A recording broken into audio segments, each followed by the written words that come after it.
mga pahayag sa isang talumpati ni Chris Aquino D. Apo ito ng yumaong Pangulong Cory Aquino. Ito rin yung nambastos kay Senator Marcoleta sa Senado noong August 6, yung gumanyan. Ito, mayroong Facebook reel posted by Zarzuela. Grabe ang galit. Parang maha-high blood na siya sa galit dahil pagkatalo nila sa impeachment. Pakinggan natin ang sinasabi niya. Ang galit ang taong bayan kay Sara Duterte sa Senado, sa Korte Suprema, at lalo na sa Presidente sa Malacanang nagsasabing hindi sa Presidente sa Malacanang nagsasabing hindi nakakatulong ang pananagutan sa kahit sinong Pilipino. Dapat tayong magalit! Magalit ka lang.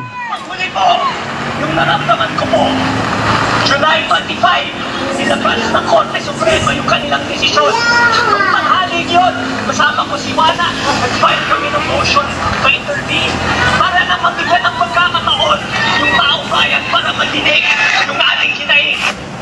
Dapat lang na magalit ang taong bayan kay Sara Duterte sa Senado, sa Korte Suprema, at lalo na sa Presidente sa Malacanang nagsasabing hindi nakakatulong ang pananagutan sa kahit sinong Pilipino. Dapat tayong magalit! Panghuli po, yung naramdaman ko po, July 25, nilabas ng Korte Suprema yung kanilang desisyon.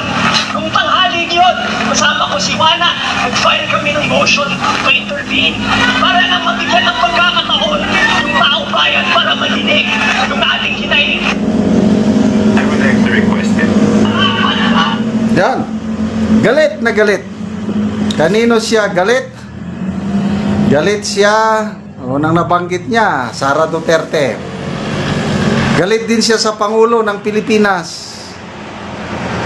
Dahil sa pahayag ng Pangulo na hindi daw nakakatulong kahit ni isang pamilyang Pilipino ang impeachment. So galit siya sa dalawa. Galit siya sa Korte Suprema. Galit siya sa Senado. O sige, magalit lang kayo ng magalit. Naghumiyaw sila. Magalit tayo. Taong bayan. Palaging sinasabing taong bayan. Yes, ang taong bayan ngayon, nati sa tatlong kategorya. Meron yung pabor na maibasura ng impeachment. Ito yung mga pro Duterte. Meron ding anti Duterte, yung gustong matuloy. Ito yung mga dilawan, mga loyalist, Then meron ding mga neutral. Ano yung mga neutral? Yung wala lang. Bahala kayo dyan. Bahala kayo dyan. Sa sinong mas marami? Kung pagbasihan natin ang survey ng isang credible group, ang WR Numero, ang mas marami, ang mga pro-Duterte. Dahil sa survey ng WR Numero, 43% sa mga respondents, they consider themselves pro-Duterte. Ang mga pro-Marcos lang sa survey na yon is 15%. Ang mga dilawan, katulad ni ng Aquino D, 11%. Then the remaining mga 30+% neutral. So kahit magsama pa ang mga dilawan at ang mga loyalist, 26% lang sila. Malayong mas madami ang mga pro-Duterte. So, nasaan yung sinasabi nilang pinagkaitan nyo ng karapatan ng taong bayan? Kakaunti kayo eh. Yung mga neutral, wala lang. Mga naghihirap sa buhay, hindi mahilig sa politika. Kasi ang iniisip, hanap buhay, pagkain. So, sige, magalit lang kayo. Wala kaming pakialam, magalit kayo. Basta kami, kalmante na kami. kaming mga pro Duterte, kalmante na kami na for a period of 6 months, natuldukan ng issue. Kasi, nailibing na ang impeachment. Next year na lang tayo magkita-kita. Bakit hindi nila matanggap, hindi ninyo matanggap na nagsalita ng Supreme Court, nagsalita ng Senado? Total, hindi naman pinagbabawalan ng Korte Suprema na impeach nyo ulit si BP Sara. Sabi nga ni BP Sara, see you next year. Much to my desire to have a bloodbath. But hindi na mangyari. Next year na lang. So, inaasahan ni BP Sara na sasampahan ulit siya ng impeachment case next year. At yan, naghahanda ang kampo ni BP Sara. Dapat kayo, mga dilawan, mga loyalists, sabihan nyo ang mga kongresista ninyo na gawin nila ng tama. Kasi kung ginawa lang ng tama, baka ngayon may verdict na. Tapos na sana ang boxing. Ngayon, napapatagal dahil hindi nyo sinunod ng tamang proseso. Unconstitutional. Void ab initio, violation of due process, 3 yung nakita ng Korte Suprema. Kaya sa mga kongresista sa Kamara, sa mga magsampa, sana hindi na maulit itong 3 ito para tuloy-tuloy na ang impeachment para makapanood naman kami ng bloodbath. Okay? So, ang post ni Atty. Rowena Guanzon tungkol ito kay Congressman Abante, sabi niya, Boy Dila pulled his tongue again. You who lost the election and still won? Nilabas ulit ang Dila, nagsalita. Ito, post, Abante Islam's Amy for shameful remarks. Talagang galit si Congressman Abante. Dinipinsahan niya ang kanyang amo, si Speaker Martin Romualdez, sa mga birada ni Senator Amy noong August 6. Noong tinawag ni Senator Amy basta, may pinangalan niyang Dambuhalang Bonjing. Maraming bumatikos kay Senator Amy. Karamihan, mga kongresista, and which is normal. Siyempre, amo nila yung binirahan, talagang kanya-kanyang depensa. Kaya lang, may nabasa akong post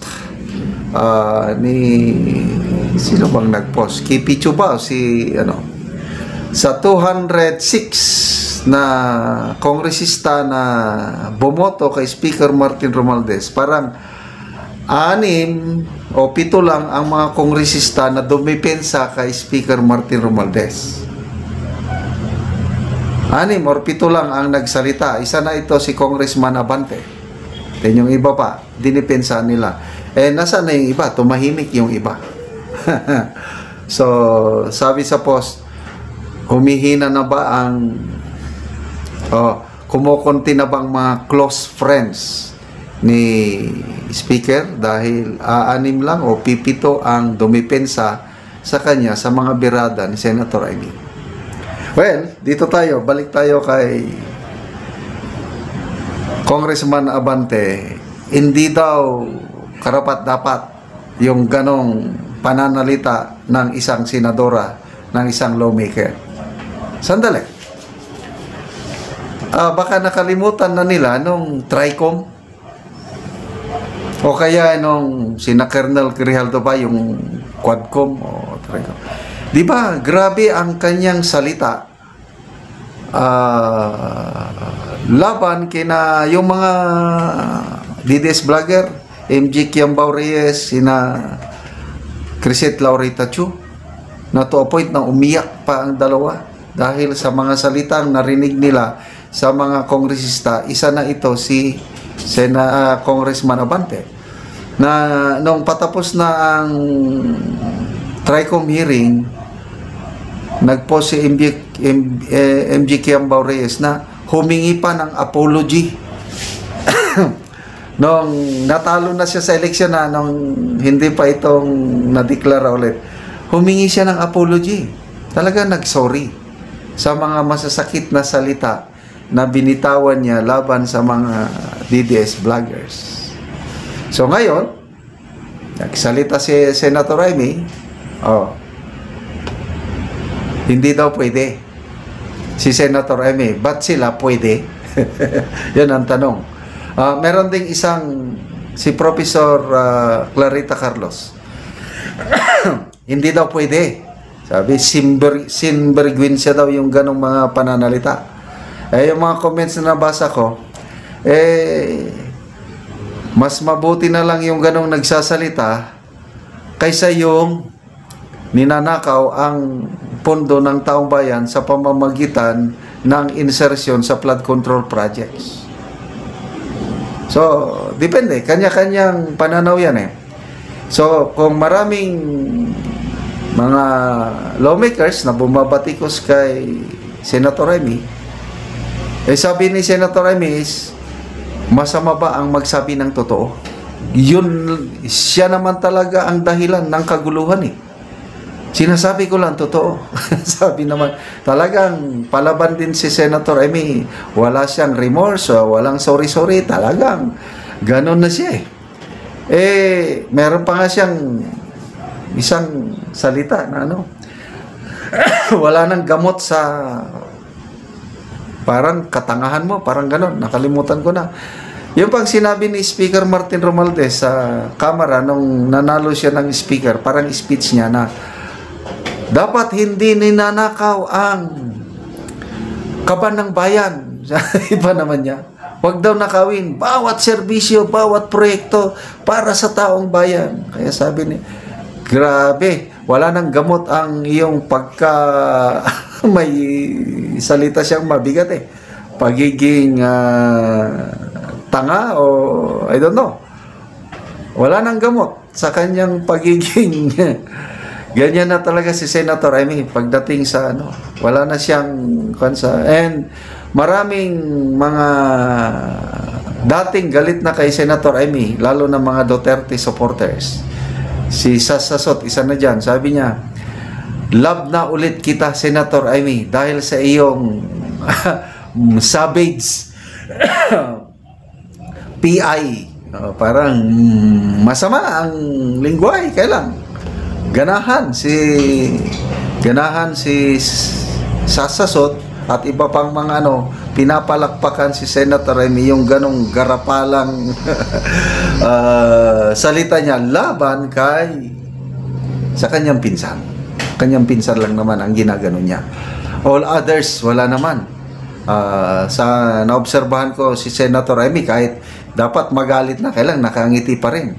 Yung hearing ng Foreign Relations Committee hearing tungkol sa pagkidnap kay Tatay Digong, siya?